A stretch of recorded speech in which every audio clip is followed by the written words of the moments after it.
శ్రీకాళహస్తి పెద్దకన్నెల్లి వద్ద private travels bus బోల్తా పడింది. అన్నవరం దర్శనం అనంతరం తిరుపతి తిరుగు ప్రయాణంలో ప్రమాదం జరిగింది. 15 మంది ప్రయాణికులకు గాయాలయ్యాయి.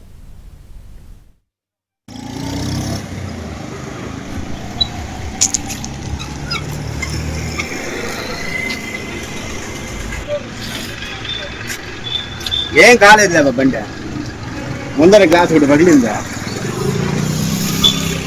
అన్నవరం నుంచి తిరుపతికి వస్తున్నాము. నాయుడుపేటలో రెస్ట్ కూడా తీసుకున్నాము. వాష్రూమ్కి వెళ్ళినారు వాళ్ళు, ఈ తాగిన రెస్ట్ తీసుకున్నాము. అక్కడి నుంచి తిరుపతికి వస్తా ఉండి ఓలో bus over speed left side నన్ను అంచినట్టు వెళ్ళారు. ఆ బస్సు తగులుతుందని నేను లైట్గా రైట్ లాగాను.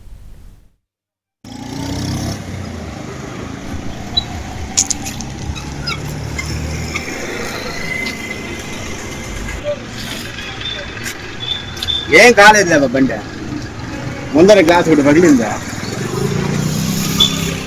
అన్నవరం నుంచి తిరుపతికి వస్తున్నాము. నాయుడుపేటలో రెస్ట్ కూడా తీసుకున్నాము. వాష్రూమ్కి వెళ్ళినారు వాళ్ళు, ఈ తాగిన రెస్ట్ తీసుకున్నాము. అక్కడి నుంచి తిరుపతికి వస్తా ఉండి ఓలో bus over speed left side నన్ను అంచినట్టు వెళ్ళారు. ఆ బస్సు తగులుతుందని నేను లైట్గా రైట్ లాగాను.